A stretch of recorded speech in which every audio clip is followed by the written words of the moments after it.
Undefeated. Yo, what's going on, people? It's your boy Travis J here. I'm here by myself. Schedules didn't align, unfortunately, with my brother KG, so I'm handling this one today by myself. But I couldn't postpone this for a moment. This is up my street. Do you know what I'm saying? Because we're dealing with the nostalgia of it all. We're dealing with the legacy of it all. We're dealing with Benn Eubank. And I feel like even the way the promo's been going, saying Benn first might even be a bit crazy. We're dealing with Eubank Benn, yeah? This is a legacy fight for the ages, bro. I just get excited when I think of the backstory, man. Do you know what I mean? This is a fight that's bigger than the belts. It's bigger than the bragging rights. It's legacy versus legacy. Conor Benn, Chris Eubank Jr. It's not just a regular matchup, is it? This is a continuation of one of the most iconic rivalries in British boxing history. Bloodline beef. I'd like you to know, Nigel, that I can punch as hard as you. Only I am more controlled. My strength, my velocity in punching is much more controlled than you are. This is why I shall take you out on the night of the 18th of November. You are mine, you belong to me. I am the man.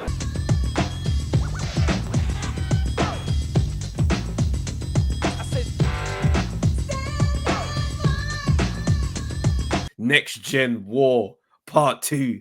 Sons are stepping in where their fathers left off. So let's try and do a deep dive on this one. Do you know what I mean? I like the story of it all, the clash, the drama. It's all mad.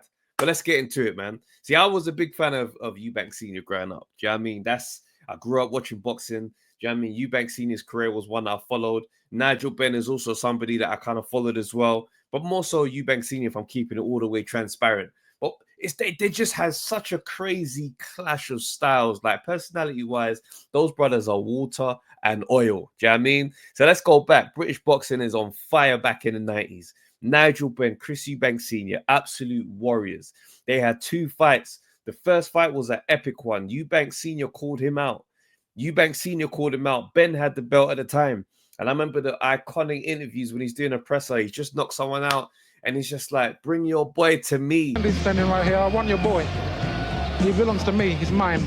And at the time, it's like, it felt so out of the blue. I could only imagine how it felt for Nigel Benn. Who's this random posh talking brother from the ends calling me up for my belt, bro? He was the first person to come out and slag me off. And so he lit the fuse. He lit the fuse good. Fight plays out. It's one of the most iconic British fights that we've had. And it's mad because obviously we're going back to a time when terrestrial TV was like the main base of where you found out all your stuff. So imagine you got a fight on terrestrial TV. Everybody is watching it. You got five channels. Back then it might have been 3 or 4 channels to choose from. So everybody was on the street. They used to have little journalists going around chatting to people and stopping people at random and saying, who do you think? Benn Eubank. Everybody had something to say. Because they were locked in, bro. Nowadays, man don't even know who Lomachenko is. That world was different. They did millions of numbers, man. That's one of the biggest fights in British boxing history. So you can imagine in the background of all of this, you got these 2 boys. They're watching all the videos. Do anything? He's gonna be better than me. He will be better than me if he continues to dedicate himself to it. He'll be better than me. I remember seeing just today, actually, I watched a video that came out on Chris Eubank Jr. He was saying he was 10 years old at his friend's house and he watched his dad's fight for the first time on his friend's VHS, his dad's video collection. And he's seeing Nigel Benn and Eubank as his first fight to see his dad fight.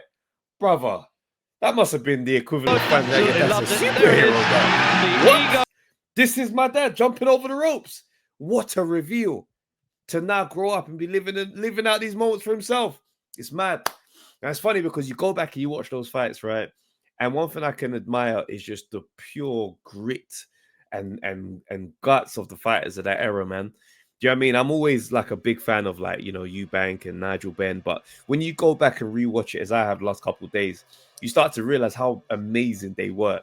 Eubank Sr., for all the personality and all the stuff he is known for today, oh, that brother was a monster in the ring. An absolute monster, man. So, yeah, I was very kind of like glad to have been kind of just been able to go back on that journey and just relive the classic fights. Do you know what I mean? And Nigel Benn was a bad man as well. Now, for me, the first fight fantastic fight. Stoppage win, beautiful. We know it to be as we know. That's the fight people always go back to. But you see that second fight? That second fight was a one where for me, I went back and I watched that again. And I'm like, I don't know about you lot, but I had Nigel winning that one. I had Nigel Benn winning that one. And I think that's what probably broke Nigel's heart at the end, because you know he just walks off. He just walks straight out of the ring. He's mad. That one there, I feel like Nigel Benn won that fight. That's just my opinion. I don't know if anyone else shares that same sentiment. But watching that fight back, I thought, no, he's done it. He's done it. And I remember seeing a documentary on the fight, and I believe there is like a really kind of funny little arrangement they had where basically the winner was supposed to sign with Don King. But there was nothing in the contract that had anything in place for a draw outcome. It just, the winner would sign with Don King. Bruv, man had a draw, paperwork. Obviously, man start doing the legal readings. Fell through. He didn't get any of them. Absolute madness. Now, it's mad because those two names, they're tied with each other. They're tied with each other. And I think the hatred probably continued way up into retirement. I don't know if you guys remember when they did that Gladiator show on Channel 5. Oh my gosh, bro. That was absolutely insane viewing. I could move with my feet a lot more than I could with the sword. Nothing personal, Radical, but on that particular discipline, I think I'm going to wipe the floor with you. I'm here, I'm waiting. I'm ready. Whatever you would bring, I'm ready. From time to time, there are smiles on our faces. I know that they are plastic smiles. He loves beating me and I love beating him, and that's what it's all about. He doesn't just want to win, he needs to. And I don't just need to win, I have to. I think for me, that's what solidified. Oh, you lot's beef is it's to the end. It's to the end. Nothing has slowed down. Nigel Benn had pure fire and gusto with his heart. He's watching. He's like, no, I gotta get a W over this brother in some way. Finish yet? We came in cold, and you just brought us straight into it. We were competing 2 laps around the training site, of which I won.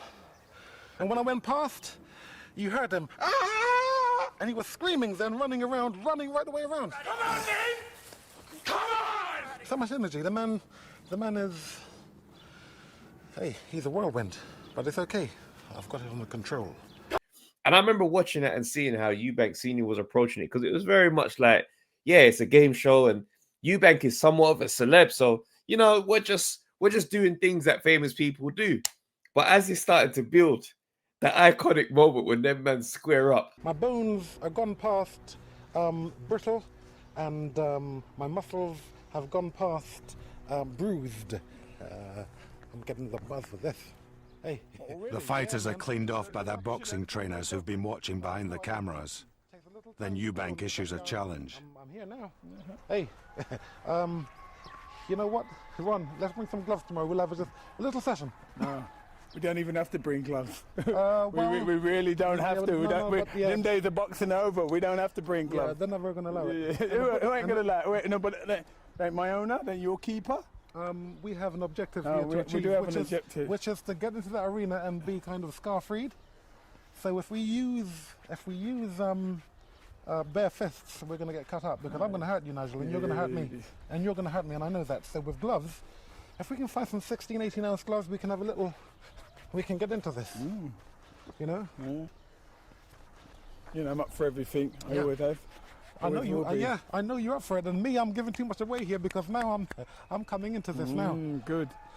My energies are just kicking up now. Yeah, mine's already been in there about 2 months ago. 2 months, huh? Yeah.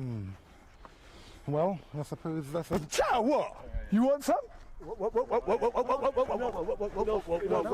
here to train. We're here to train.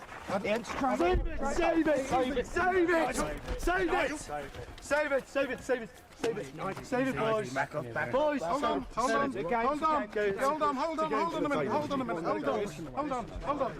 Let me. I want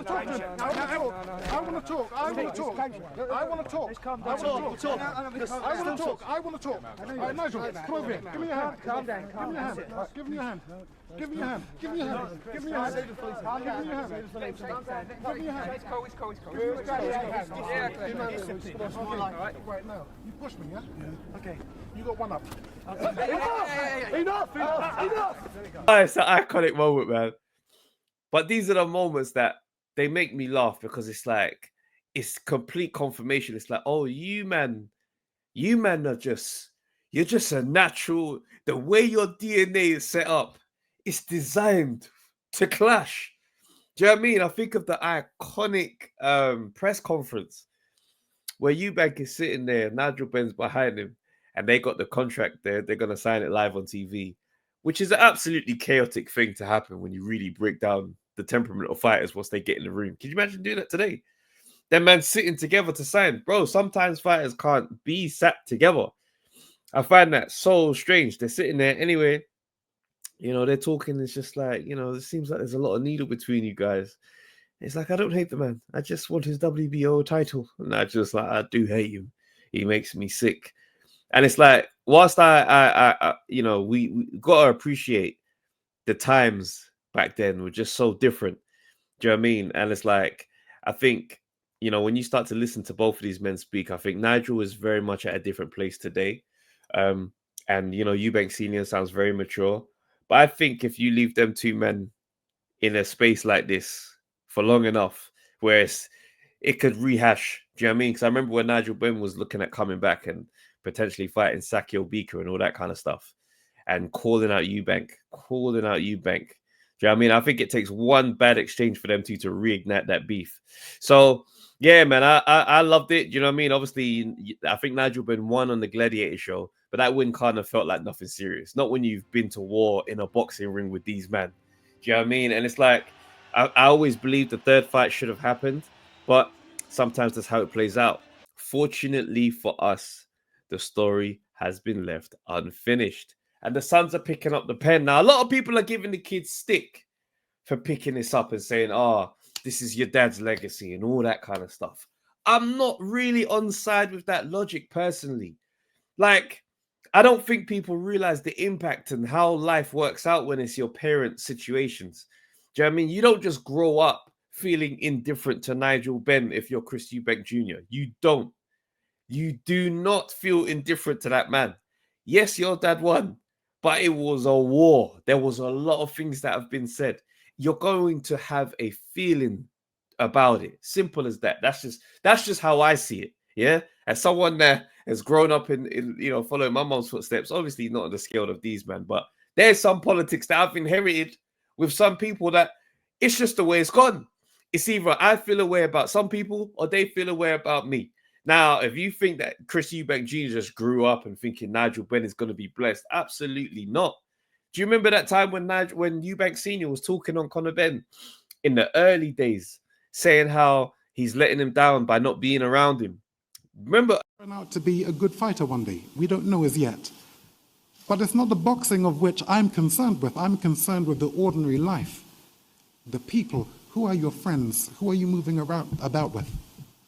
His father should be there to watch that. Now, your father... Who are you to talk about my life? Who are you to talk about my life? Who am I? Who are you to talk about my personal life in front of all these cameras? Who are you? I find that extremely disrespectful. No, it's not. That is very disrespectful. It's none of your business. You want to talk about my dad, talk about him. Don't talk about me and come with all that. Tell him about my life. I would like... Don't talk about my life in front of these cameras.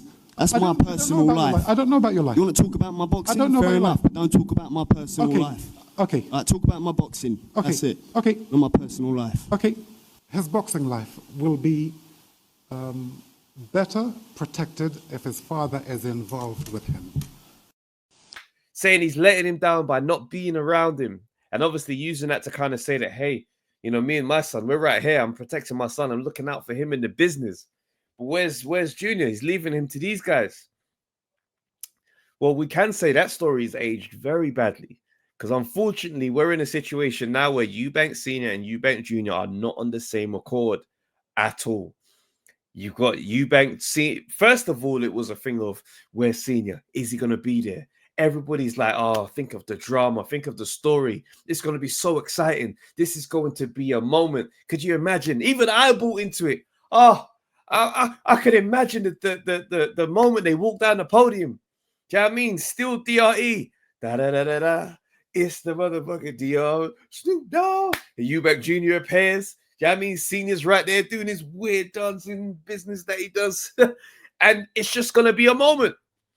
But it's not to be. Or maybe we don't know. But as far as it looks right now, I wouldn't bet a penny on Eubank Sr. being there, especially on the ring walk. Right now, we've just seen interviews where Eubank Sr. is out there and he's just down talking Junior. And for me, I believe this is less about boxing than people want to accept. You know, he said Eubank Jr. is a disgrace. Eubank Jr. is this. And, you know, how could he? No, I'll never be in his corner. You must be mad. All this kind of crap. And I find the whole thing hypocritical myself. Hypocritical. What the hell is wrong with me today? Hypocritical is crazy. But I honestly do. I find it hypocritical. You know, when you look at someone like Eubank Sr. and the way his approach to things are, he's a man that loves being famous. He's a man that loves the spotlight. He loves the moment. He loves being at the front. And I think the main clash is the fact that Eubank Jr. has asked him to take a step back and let me run things. Someone like Eubank Sr., judging by his interviews, the ones on Talk Sport where he allowed Simon Jordan to call him a charlatan, the ones he's doing on these channels now, you know, this is the same man that called boxing a mug's game. He called boxing the mug's game. And now he's standing, you know, on the side of today's boxing and the rules, as he constantly keeps bellowing. But at his own son's expense. Imagine choosing the mugs game over your son's expense a week ahead of the biggest fight of his career. Now, if we are going to look at why I say hypocrite, well, let's look at the rules that Eubank Sr. swears by.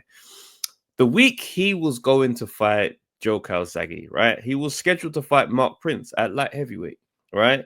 At light heavy, this is obviously not his weight class. So again, what about the rules, Senior? You don't listen, right? So it's gone up to light heavy to fight Mark Prince. 11 days out. The fight is cancelled, and I think Joe Calzaghe's opponent pulls out. He steps in, crashes from light heavy down to super middleweight.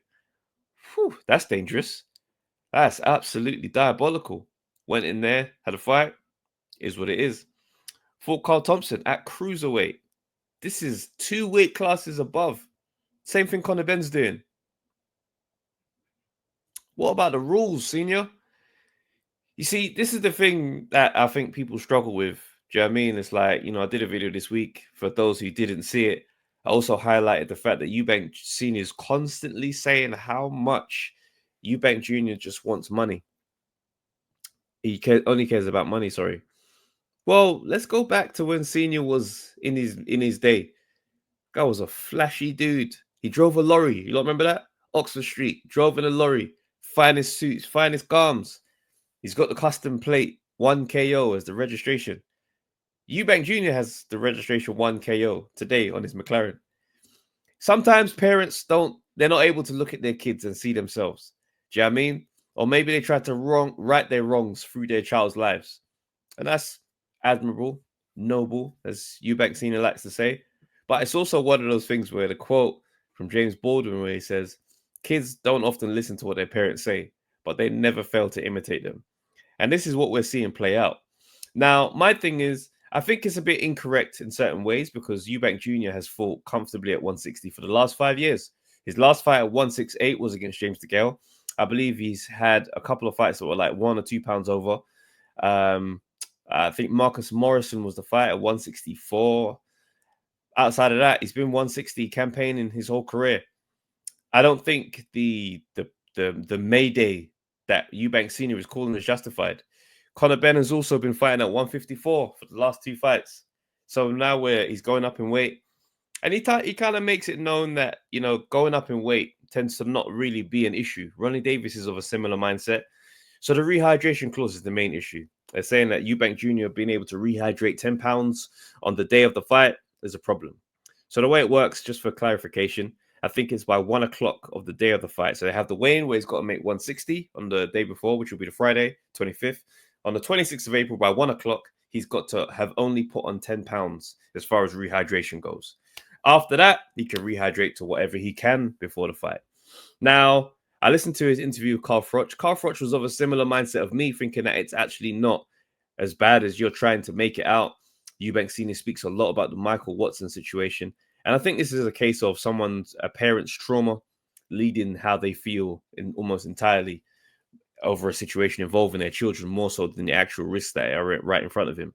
I think at its core, I believe Eubank Sr. probably doubts whether or not Eubank Jr. can beat Conor Benn. But that's just my feelings on the matter. We move. Let's look at Nigel Benn. Nigel Benn has had a similar story on his side. Nigel Benn fought Gerald McLennan. And in that bout, a similar ending to Michael Watson, brain damage occurred, and, it left Gerald McLennan in a really bad way.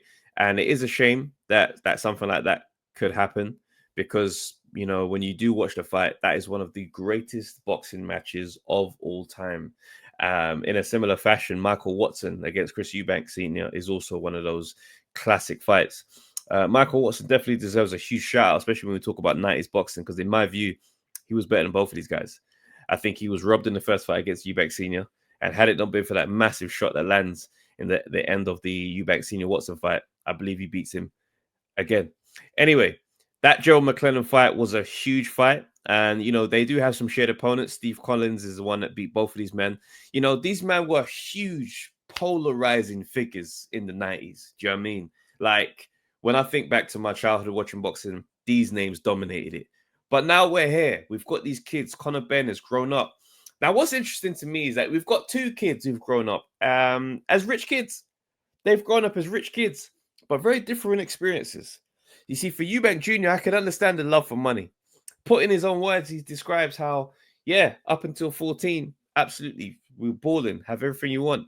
And then out of nowhere, we're living upstairs of a nursery and going Tesco's and living crash bang in normal life. Now, when that's a hell of a change of pace. So I can only imagine the experience of getting back up to that type of lifestyle of your own kind of accord, your own doing. How that must feel. Do you see what I mean? Like, especially when you know what mistakes can happen. You've seen your dad's bankruptcy, and it's one of those things where it's like, I guess, to go against that quote from James Baldwin, sometimes those moments will be the reason why you're so money conscious, because you know what being on the other end can feel like. Conor Benn, however, grown up, do you know what I mean? He's grown up with the silk pajamas, as he likes to say. Yeah, my dad, I've had a luxurious life, a blessed life. I don't know hardship. The only sacrifice I could make was my family.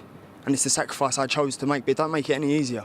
It don't make it any easier. Not half the fighters here would do what I do. And if they had what I had, they wouldn't graft as hard as I do. Tony can vouch for me. I'm the first to get there and the last to leave. I'm crushing numbers in the sprints. I'm crushing numbers in sparring. I won't be doing that if I wasn't hungry. They say that it's hard to get out of bed in silk pyjamas. I get out of bed in silk pyjamas in my heated Range Rover seats with a nice massage on the back, heated steering. I still train harder than all these fools. No one question me. Love that guy, mate. Now, they've both grown up very privileged, yeah? Like I say, different experiences, but they know the feeling of a silver spoon in their mouths. What's been quite interesting to see from both of these guys is how hard they go when it comes to the boxing experience. They train hard. Eubank Jr. is rarely ever out of shape. You rarely ever see this man without being completely lean to like absolutely tight at his weight. Conor Benn is another man that's never far from the gym. I think that's weirdly why I don't worry about the ring rust of his absence over the last few years, because of how hard he clearly works. Now, we go back to the lead up of this fight. He's on a great trajectory. Do you know what I mean? Conor Benn is having a run of a career. He's literally on his way to becoming a superstar. Yeah, AJ is clearly on the other side of the mountain, right? And it seems as if Conor Benn is the next one in motion. And let's have a look at the kind of lead up. You got Sebastian Formella, unanimous win. Samuel Vargas, first round KO. Granados, who wins that over 10. Chris Algieri, massive knockout in the fourth. Chris Van Herden, second round KO. And then, we get to the controversy. The fight is obviously arranged. It's announced. And boom. it gets mad. 2022. You're taller than I thought you'd be. Ain't gonna make no difference, mate. This close to the biggest fight ever. I remember the morning of the fight. We were supposed to be at the fight. I was excited. Had these radio interviews lined up. Gonna do some bits. Boom. Drug test comes out. Headlines everywhere. Fight is off. They're talking about how did he get clomiphene in his system? Is it going ahead? Eubank Jr. said, yeah, I'm happy to fight him even still. It's chaos, bro. It's mad. Conor Benn is outside the ring for however long, pleading his innocence, all that good stuff. It's mad. Now, up until that point, everybody was saying, this ain't a real beef. Do you know what I mean? You had the first press conference. It wasn't the most dynamic. Do you know what I mean? You're watching this and you're just like, well, how much? I mean, yeah, they're at the presser and it's quite chilled. Nothing crazy going on here. They just seem like they could have been friends in another life with how they were. Remember that little soft-spoken press conference they did? It's mad to think you can walk through me, you know. You've got to be confident, huh? Yeah, delusional, yeah. We're both just a bunch of delusional motherfuckers, huh? Yeah. It's okay. Now it's very different. Because now we've got the drug allegations. And then the way they've been dragging each other's name through the mud is very different. To say that it's just about their dad's legacy would be slightly inaccurate at this point. Because if I believe that you've cheated in a fight against me, yeah, I don't like you now. And I do want smoke for you. So then we fast forward to today's, this fight, this time round, the press conference of today. And he smashes him around the face with the eggs. I mean, eggs on your face. Clomiphene being the allegation. Eggs of being the reason for the drugs being in your system. Here I am, eggs on your face. The comedy god smiled down on you, Chris Eubank Jr., because that's a moment right there. I thought that stuff was hilarious. What that did to promote the fight, I think both fighters and both teams would be very happy about it. Very happy. As much as it's jarring, and you just got to be grateful it didn't cut Conor Benn around the face, because eggs cracking can cause some issues, yeah? But it didn't. So now you have a moment all over the news. For Conor Benn, it's a little bit jarring because you got my face over there with yolk on the front, on the front covers, on the mains. But hey, listen, end of the day, he's going to be profiting from this moment right here. So play on, player. And when I did my video on social media, had a little chat with Conor Benn about it, he goes, that's the funniest thing I've ever seen. He's always got a good sense of humor. You got to love that. Now, this time round, it's very personal. You know, when you're seeing the Piers Morgan conversations and, you know, Conor Benn, he's going at it with him. And then you've got at the presser, when he smacked him around the eggs, Nigel Benn grabs Eubank Jr. by the collar, all that kind of stuff. He tells Nigel Benn, hey, listen, I accept your apology, but if you put your hands on me again, you're not getting that hand back. Conor Benn, immediately, what did you just say? Are you mad? I can't wait to smash your head in.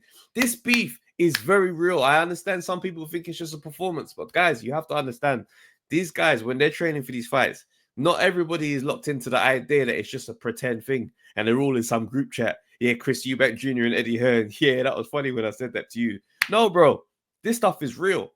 And you see the Eubank matchroom beef, it goes back. It goes back. Can you imagine growing up in a household where Chris Eubank Sr. is the dad? He's obviously explained the story once or twice about how Matchroom is an organization that he had a massive part in building. And you know what? I watched a fight a little while ago of Eubank Sr. Who was it against? Oh, man, it was a guy in Berlin. Oh, I forget his name now, but I'm not going to look it up. I just don't want to waste time on the subject. But it was the post-fight interviews complaining that the guy is just like, he goes, I would have knocked him out. Is it Rogaceni? Anyway, the fight ends because of a little. The guy tries to wrap Senior around the back, and Senior kind of bucks him backwards. Light-headed, light, nothing crazy, just a little touch. You can tell that the tensions are flaring during the fight, right? Eubank Senior, what about the rules? Headbutting. Oh, you've broken the rules, bro. Anyway, this little graze. This guy falls on the floor. He's acting like he's concussed, fake legless. It's so embarrassing. No, that wasn't that Rogaceni guy. This was Sugar Ray Leonard's fighter. Spencer was telling me about this one. Either way, fight ends because of that. He gets the decision because he's up on the scorecards at that point. And Eubank Sr. is just there and he's just talking. And then Barry Hearn comes over and you hear Barry Hearn on the mic. And I'm telling you, it's the funniest thing because he sounds just like Eddie. Oh, sorry, Eddie sounds just like him. But you just see where Eddie got everything from. Great chat, great banter. He comes over. That was a very close shave, and thankfully for Chris, the judges went in his favour. The last judge, one of the American judges, voted for Chris, and he's still the champion. But your heart must be in your mouth because you had big plans for him. Well, we've already signed. We're fighting Gary Stretcher. Chris Eubank's defended his title against Gary Stretcher on April the 18th at Olympia. And I tell you, tonight, an actor nearly stole his title. Thank goodness we escaped. He would have been stopped if he'd have got up. But that was one of the best performances I've ever seen outside of a theatre. So now, all we're waiting for now, he's in the crowd somewhere. It's going to be Gary Stretch on April the 18th. Quick one-liners. I'm thinking, Eddie Hearn, you was raised by the best. This Eddie Hearn involvement with Chris Eubank Jr., I really do wish the story went better because I feel like Chris Eubank Sr.'s beef with Matchroom, I think there's probably more responsibility in that for why Eubank Jr.'s career didn't reach the heights it was capable of. Because could you imagine Eubank Jr. being a Matchroom fighter? I mean, we only got a taste of it one time where I think Eubank Jr. fought Spike Sullivan, and it was AJ Dillian White on the header. That Eubank Jr. is the co-main under an AJ night. Oh my gosh, I remember thinking that's one of the most complete nights of boxing I've ever seen. Fantastic. And it wasn't to really be again. I believe the next fight after that would have been Golovkin. But, you know, that relationship soured. I think Eubank Sr. made a demand for one of the posters on the wall of the Matchroom headquarters or something like that. And I think this is one of those things where using your kids to get revenge on things that happened in your life probably does play out quite badly in the end and maybe contributes as to why they are where they are. Anyway, let's move on. So now we've got Chris Eubank Jr. Now let's look at just styles and kind of how we see this kind of stuff happening, right? So Eubank Jr. is probably something you could consider Eubank a vet at this point. You know, I'm glad he's dropped the notion of next gen because, you know, when you're 35, next gen is crazy. You know, but let's look at his career. He's fought the bigger names, right? George Groves, Billy Joe Saunders, Liam Smith. And, you know, one thing that you can't really question when it comes to Eubank is his chin. His chin it's one of the best in boxing. You know what I mean? Like, you know, up until Liam Smith, never seen him really knocked down like that. Do you know what I mean? I've seen him touch down in fights. He's touched down against George Groves. You know what I mean? But like them glance ones. Do you know what I mean? And you probably should have been called a knockdown in those. But, you know, even still, even when he fought at 168, I know Eubank Sr. keeps saying that him coming down from 168 is dangerous. I believed when he fought at 168, he was never comfortable there. Do you know what I mean? He's one of those light guys. He's very compact in his body. He's got quite a small frame. I've met him in real life. And he doesn't come across like a big guy. Do you see what I mean? So, you know, when you do see these kind of things, you're just like, yeah, I don't think 168 was ever your home. You've got some decent wins there. The Avni Yildirim KO is a nice one, you know. Sini's always talking about it. But I do believe he's home at 160. Do you know what I mean? And it's like, when you think of Eubank, sometimes you say, yeah, high volume, punches in bunches, loves his uppercut, switched on, he gets to work. But we kind of need to progress how we see Eubank Jr. because there has been a change of his style. Do you know what I mean? Because in this time along this journey, he's had training from, you know, Roy Jones Jr. Like, who else was he worked? He worked with Bomac for a bit for that one fight. And I just feel like there's been a lot of stuff that's kind of changed how I see, you know what I'm saying? How I see his kind of style. Like, you know, when you look at what he was like against, say, you know, Nick Blackwell, Gary O'Sullivan, Renault Quinlan, you know, Abraham and Avni Yildirim. In these fights, he's literally the dynamic, explosive guy. Bam, bam, bam, bam, bam. His footwork isn't the best. And it was exposed, in my view, twice. Once by Billy Joe Saunders and second by George Groves, where a good jab kind of derails his ability. Do you see what I'm saying? It derails his ability to get stuff off, right? Now, you know what I mean? The James DeGale fight, he just roughhoused James DeGale. I think James DeGale was kind of like, he was shot. Let's have it right. The fight where I really raised my eyebrows was the Korobov one. That one there, I will stand on business and say I truly believe he was on his way to getting beat up by Korobov in that fight. That fight had the workings. If Korobov's arm didn't dislocate, it would have been a very bad situation. I believe that was on PBC. After that, he didn't see him in the ring for maybe a year and a half. And that's when he was back at, back in the UK, Marcus Morrison, the Liam Williams fight, and Liam Smith. Now, Liam Smith, when he was down, when he got knocked out, some people have the speculation that the reason why that happened was because of the previous weight cut to 157. That just had lingering effects because he was out pretty much straight away. And I'm not completely dismissive of that, personally. I don't take anything away from Liam Smith getting the win on the night because at the end of the day, you beat the man that's in front of you. But I do look at that and think, well, we've never seen him like that before under any other circumstances. Now, in the rematch under Bomac, comes out, the jab is a lot better. Everything seems a bit more composed and kind of the way boxing is supposed to look, not just so heavily reliant on just letting your hands go. He's kind of learned a way to set up his shots and find his uppercuts. And I think maybe it's a journey that probably Watsy could benefit from, just looking at that kind of, style development. Now, under Roy Jones, I didn't like it. I didn't like it at all. I thought the style was very much as a cheap imitation of Roy Jones. Do you know what I mean? Everything was just trying to be a reflex fighter, and it's just like, that's just not what you do, man. It's just not what you do. So I have a lot of respect for the fact he came back from his knockout loss and came straight back to him, knocked him out. That was a massive statement win.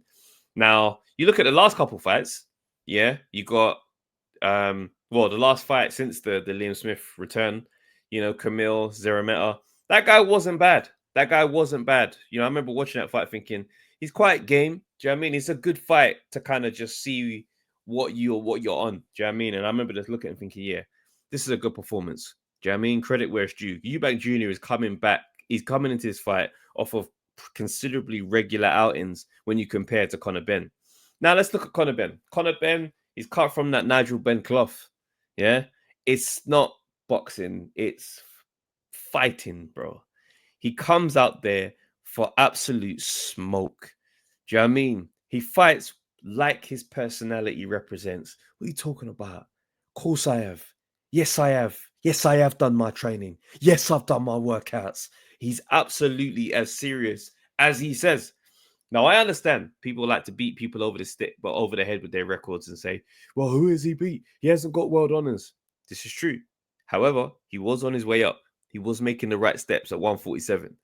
This beef has seemingly come out of nowhere in terms of how do you guys have a crash course? Clearly, it's personal for both sides. But when you look at the style of Conor Benn, it's just controlled madness. He's fast. He's explosive. Do you know what I mean? We've seen that he can hurt guys. A lot of people are now going to have their speculations that, was it under the influence of drugs and all that kind of stuff to try and discredit him? I think for him at this stage of his life, he's going to have to just drown out that type of dialogue. Do you know what I mean? Because he was looking good, landing big shots. And I felt like Conor Benn was one of those fighters that could get better. But I think at his DNA, he and his dad, their same spirit, they're going to go to war. There's certain fighters that they're just constantly war adjacent at all times. Do you know what I mean? Like, you got the Holyfields of the world, where it's like, yes, I got my game plan. Yeah, we're going to hit the jab. We're going to rotate to the right and stay away from it. Brother, the minute they get caught, bow, that's it. Tuck up and let's just trade. Amir Khan weirdly was like that. Amir Khan must have thought he's got the spirit of Evander Holyfield, but with a weak chin. The minute you clock Amir Khan, he does want to scrap. That's why a lot of the time he gets knocked out. He probably could have saved himself if he just decided to get on his bike and stay there. But in his mind, he's like, fuck it then. If you're on it, I'm on it. And that's madness. But when you look at Conor Benn is the fresher fighter. Do you see what I mean? The real questions that are concerning is the ring rust. Do you know what I mean? I know I mentioned how hard he trains in the gym. The reality is ring rust affects everybody. Ring rust is a problem for everyone. He's going to have some moments in there where it's a bit touch and go. Now, I know he's been out, at 154. He fought, was it Pete Dobson? And some next guy I wasn't really too sure about, Rodolfo Orozco. Yeah, I don't know these guys. Yeah, I don't know much about these guys. One of them was at 154. The other was at 150. And you just got to wonder, like, how much preparation was this for you? Because, so when were these fights? One was in 2023 September, and the other one was February 2024. We're now in April of 2025, and Conor Benn is now making a comeback. That ring rust is going to affect him early on, I believe. The only thing that I think maybe probably softens the blow of it all is the fact that he's younger and he's had some pretty decent sparring. I saw him sparring. Who's the guy Canelo's going to fight? Scully. I saw him sparring with him. I see him sparring Denzel Bentley. Denzel Bentley is great sparring. Tremendous sparring for this fight. I think Denzel Bentley and Eubank Jr. is a great fight. I know that Denzel Bentley's been calling him out for a minute. So the fact that he's got him in there, what we saw Denzel Bentley doing with Janibek, bruv, if Janibek was to give Denzel Bentley a rematch, I think we could potentially have a different outcome. I remember watching that fight thinking, oh my days, Denzel Bentley really could get this done. Do you know what I mean? He's a middleweight that I respect. He's had a couple little bouts of inconsistency at times with his career, but when Denzel Bentley is on his game, watch out. So the fact that he's got him in the camp, I think is great preparation. I don't know who Eubank Jr. has been sparring in his preparation. I don't know if he's been sparring at all. We've not been privy to that detail. I haven't watched every single video for the promo, so if there's been kind of visuals of that, then, you know, forgive me for missing that. But I think that is going to be quite telling on the shape and the sharpness that Conor Benn comes into this with. Another element that's to be considered is when these two men walk out into the massive stadium. I don't know what the capacity is in Tottenham Stadium. Let's just check that now. Capacity 62,850. That's a lot of people, mate. Chris Eubank Jr., I believe the biggest audience he's been in front of. I'm trying to look at his fights now. What fight would have been close to that scale? I mean, I believe that was an arena fight. I don't believe he's fought in a stadium like that before. I'm not too sure what the Liam Smith fight was. Oh, it was Manchester Arena, you know, Cardiff International Arena. Yeah, Barclays Centre, O2 Arena for James DeGale, Manchester Arena for, again, Wembley Arena. You see, this is the thing, man. O2 Arena. These are big venues. Don't get it wrong. Copper Box Arena. Do you see what I mean? This is the concern here. That's a football stadium, bro. And you're the headliner. The heat in those stadiums is different when you step out there, mate. It's different when you step out there. And I think, I believe Conor Benn probably will struggle to adjust the most if they're going to be affected at all. They might be just fine. But I think Eubank Jr. probably will be a bit more comfortable. I feel like the showman DNA might kick in at that point and he might just lap it up. I think the first round is going to be touch and go for both these men. I think the real concern here is how their styles match up. I do wonder what this is going to look like because we're not going to get Eubank of old that throws 150 uppercuts in the first 10 minutes. The Eubank we're going to get is going to be a measured one that is probably going to be thinking about his stamina a little bit and being quite measured and mindful in his approach to the fight. So I'm curious to see how this goes. Because the thing about weight, when the weight classes are different like this in the fights, like this is a catch weight bout. Well, not really a catch weight. Conor Benn's just going up to 160. The thing to watch out for here is he might get in there and we just find out that Conor Benn is just too small and he can't take Junior's power. And now we've got Conor Benn on the back foot. Do you know what I mean? There's just no way. Or Eubank Jr. could go old overnight. And then now we've got problems because he can't take no shots. Everything's buckling his legs and you think, oh, this mad. So we don't know, man. Do you know what I mean? Back when they first signed the fight, the weight cut was a big deal. You know, Eubank had to drop low to 157. Do you know what I mean? That video of him at the end of camp after the fight was off where he says, I've made the fight. I've made the weight, so I deserve to get paid. He looked sick. I remember that's the first time looking at him thinking, if he got in the ring looking like this, everything Eubank Senior says is to be listened and he's completely spot on. That draining from 160 is too much. Now it's not the same. This time around, Eubank's not drained, and that changes everything, right? The rehydration clause, 10 pounds, you know, for clarity on that, that is a IBF standard. So if Eubank Jr. has no intention of ever fighting for the IBF, do you know what I mean? Or if he had the intentions, that would be something that he would have to do. So whilst Eubank Senior is making huge claims on the danger of this fight, that is something that's been in place for the IBF before. So it's interesting. For Benn, he's moving up. Can he carry that speed and the power, or does Eubank soak up those shots? Can he just soaks up all them shots and just takes him to school? That would be absolutely insane. You know, this is a fight that's got massive storylines attached to it. Legacy. Do you know what I mean? Like, you know, we talk about the legacy of the Eubank name, the Benn name. The Eubanks have beaten Benn. But the Benn family have to want that W back. They need to get a win over this family for peace. You know what I'm saying? Now, obviously, Eubank and Senior, they're not on the same page. You know, I've seen some of the content, and he's just been like, yeah, no. You know, he's okay when he's at the front of this all, and is what it is. So they're not going as a family, the Eubanks, right? But the Benn side, what a tight group. Everybody, for cousins in the camp. Everyone's there, arms around each other, smiling, taking pics, families, everything. These psychological mind games these men are playing, they've been marvelous. They've been absolutely marvelous. I'm curious to see what the final press conference looks like in this coming week. It's a very exciting situation we find ourselves in. Yeah, it's mental warfare, because at the same time, what Eubank Senior is doing, because he's really talking up a storm.